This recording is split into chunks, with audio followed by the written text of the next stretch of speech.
So, आज का video is totally dedicated for all you new beginners who are going to attempt baking for the first time.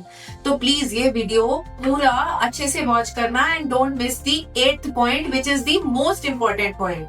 So let's get started. सो सबसे पहला question होता है कि कौन सा अवन लें।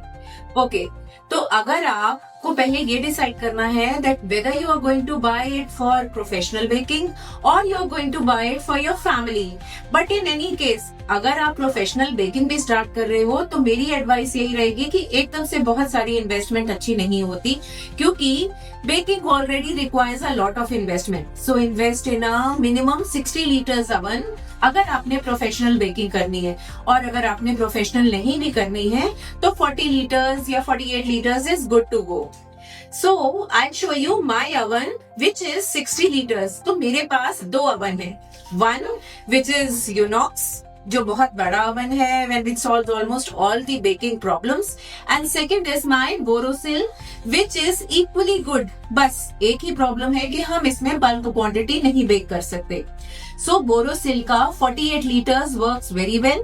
Come closer, I'm going to show you all the details। So this is Prima 48 liters Borosil। इस ओवन में बोती रॉड्स हैं, बॉटम रॉड, टॉप रॉड, और इसमें एक ही ट्रे आती है। Again this has got multi functions, but आपको ज्यादा फोकस सिर्फ अपने मेन फंक्शंस पे करना है, जैसे कि ये टाइमिंग मशीन 15 मिनट के लिए ओवन ऑन होगा जिसे हम प्री हीटिंग करते हैं। उसके बाद हम इसे टेम्परेचर पे लगाएंगे which is around 170 degree centigrade. And best part about this oven is that इस ओवन में I have put 170 degrees temperature which is good for preheat and which is also good for baking। And rest, the setting which I always use is top and bottom rod both। जैसे जैसे हम baking में आगे बढ़ेंगे, top rod चलानी है, bottom rod करनी है, इसमें कंफ्यूज नहीं होना है आपको 90% बोथ ही रॉड्स ऑन करके, इसका एक इनबिल्ट फैन है उसको ऑन करके आपने अपनी सारी बेकिंग करनी है। सो आई होप इट्स क्लियर कि जब हम अपनी बेकिंग करेंगे तो हम 170 डिग्रीज पे प्री हीट करेंगे एंड 170 डिग्रीज पे ही हम अपनी बेकिंग करेंगे। बोथ ही रॉड्स ऑन रहेंगी, अगर फैन है इसमें इनबिल्ट तो वो फैन की सेटिंग भी ऑन रहेगी। अभी के लिए टॉप रॉड ऑन करनी है, बॉटम रॉड ऑन करनी है, इसमें आप कंफ्यूज नहीं होगे। इसी के साथ हम बढ़ते हैं नेक्स्ट पॉइंट पे। अब हमारे लीवनिंग एजेंट्स होते हैं baking powder, baking soda. What you have to take care of is कि इनकी भी एक शेल्फ लाइफ होती है।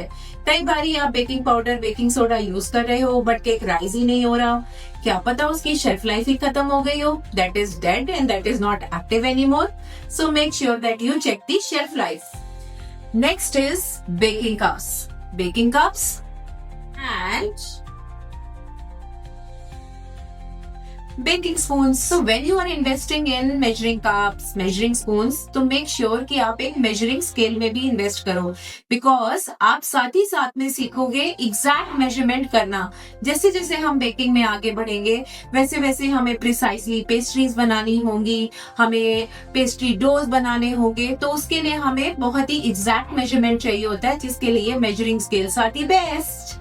अब जब मैंने नई नई बेकिंग सीखी थी तो बहुत एक्साइटमेंट रहता था, स्टमक में बटरफ्लाईज भी रहती थी, केक बन रहा है नहीं बन रहा, केक बन रहा है नहीं बन रहा, थोड़ा सा डोर खोल के देख लेती हो गया काम वहीं पे। So the moment you open the door, जितनी भी हीट आपके ओवन में होती है वो एस्केप कर जाती है और ओवन वापस से ठंडा होता है, वापस से हीट होना शुरू करता है, which totally affects your cake. So this could be one very important reason when to come and ask me, ma'am मेरा तो केक सिंक हो गया। So this is a very important rule कि कभी भी जब आप अपनी बेकिंग कर रहे हो तो बीच में आपने अपना ओवन का डोर नहीं खोलना है। Let's talk about tins now। Whenever you are starting a journey, I never did this, but I learned this with time। Let's say आपने एक वेनिला स्पॉन्ज की रेसिपी स्टार्ट करी, आप अपनी एक डायरी मेंटेन करें कि ये वेनिला स्पॉन्ज 6 इंच में बनता है एक केक, या 7 इंच में बनता है एक केक, और 6 इंच में बनता है 2 केक। ग्रेजुअली जैसे जैसे आप बनाते रहोगे आपको आइडिया हो जाएगा कि 1 रेसिपी से 1 kg केक निकल रहा है या 1 रेसिपी से ½ kg केक निकल रहा है।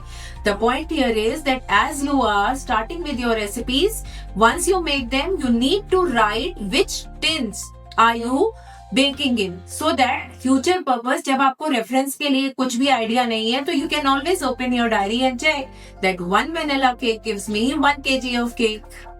Another important rule is that whenever you are baking, make sure that normally your ingredients are at normal temperature. बहुत ज्यादा ठंडी चीज आपको नहीं यूज करनी है, especially when you are doing eggless baking. बिल्कुल ठंडा ठंडा दही या ठंडा दूध नहीं यूज करना है. So make sure while baking you are using ingredients that are at normal temperature. अब मैं आपको एक बहुत ही छोटी सी बट प्यारी सी सीक्रेट बताती हूँ.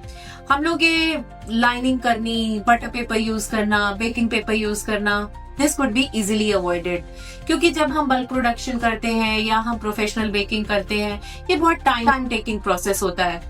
तो आप ये प्रोसेस अवॉइड कर सकते हो अगर आप 1 कप मैदा, 1 कप तेल और 1 कप शॉर्टनिंग तीनों को इकट्ठा मिक्स कर दो, और मिक्स करने के बाद उसी को ब्रश में डिप करके अपने टिन पे लगा दो.